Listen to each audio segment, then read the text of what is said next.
So it looks like we have intermittent signal coming from the control board. Just moving these wires right here seems to move these Molex connections just enough that it breaks the signal. I'm going to take this board off and take a look at the back side of it, and I'll bet you we'll have a bad Molex connections on the back side of that board. Okay, so I took a picture and hopefully I'll be able to post it with this video.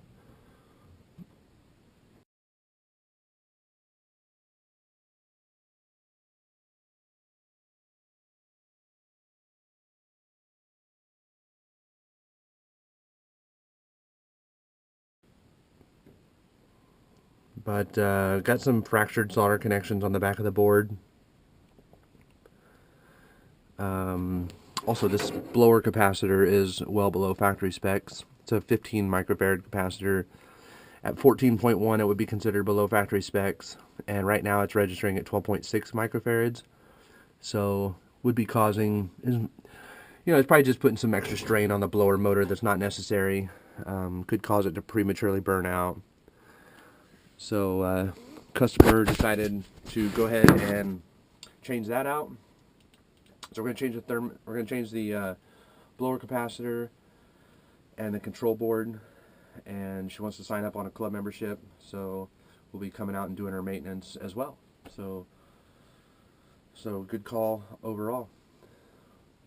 So I'm going to get to work here.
This is Greg. How can I help you?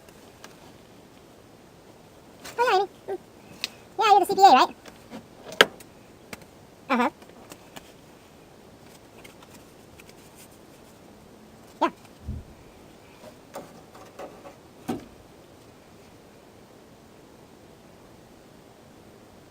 Huh. Yeah. Yeah. Right. Yeah, that's interesting. Okay, for sure. Let me get your address. What is it?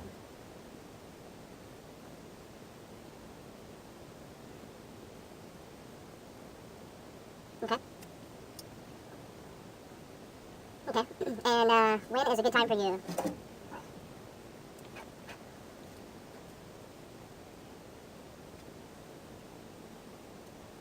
Yeah, let's do after 2 or 2:30. Monday is also fine, but I could be back down in Rancho Cordova by 2:30 on Friday. So let's. Okay, well then give me a half hour leeway, like 2:30 to 3, and I'll be over there. We'll check it out for you, okay? All right, you got it. Bye bye. Mother effer.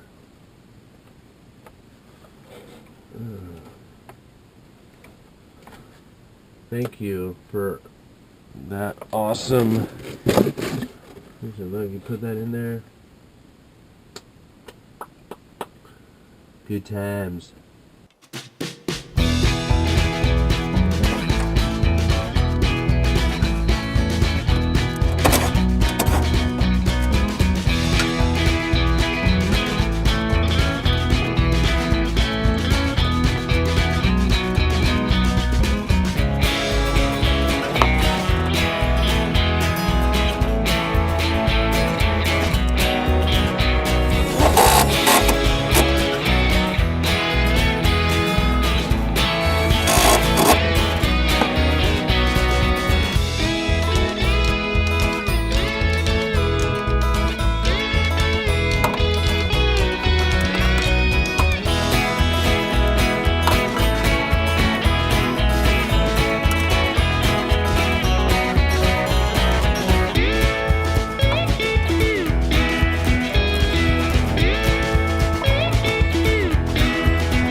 That's the bad capacitor.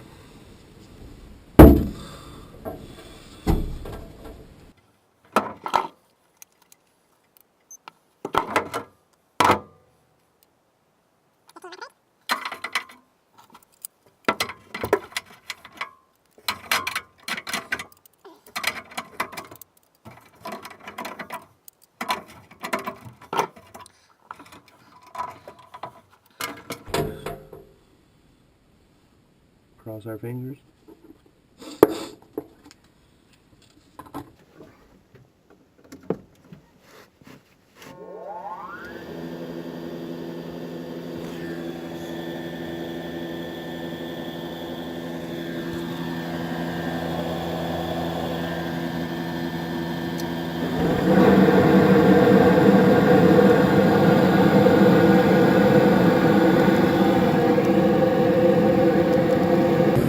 Alright, we're up and running.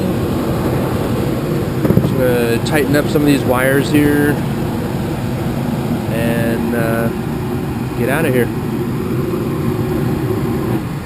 Alright.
Okay, well that was a good call.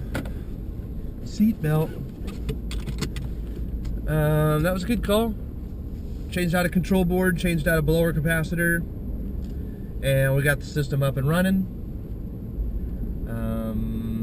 So it just turned February, and we just, this week we've had some cold nights, so it's just spawned some no heat calls.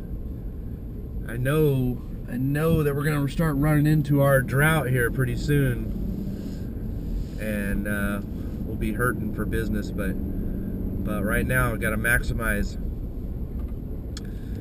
So we got that system up and running, and made a club member out of her. So we'll be coming out twice in the next year to perform her maintenance. And I can already tell there's probably a couple things that I will suggest on her system.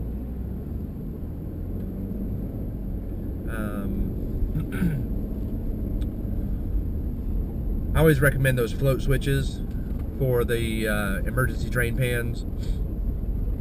So I'm going to bring that up to her in May when we come back out. And I'm sure nobody's checked her air conditioning in a while, so we'll look at that refrigerant, and we'll look at her capacitors and contactors, and we'll see how those are all running.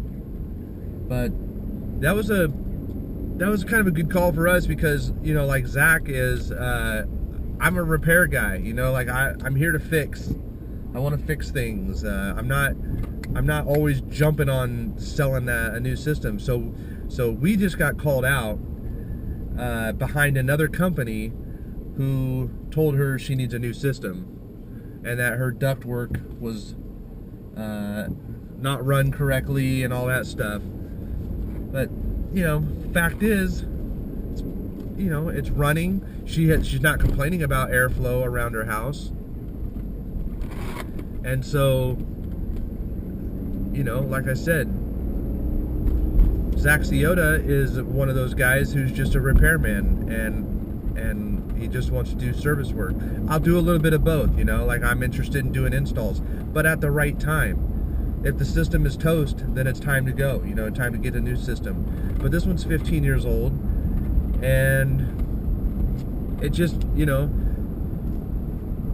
got, what, $600 worth of repairs, or $8,000, $9,000 for a new system. Yeah, I mean, the $8,000 or $9,000 is good for me, but what's good for the customer? And so that's how we're going to run this business, and that's the way I am in life. I just try to treat people right and treat them fair, be honest, be friendly, take care of people. So, okay, guys, I'm going to wrap it up. As always, thanks for watching the videos, and we'll see you on the next one.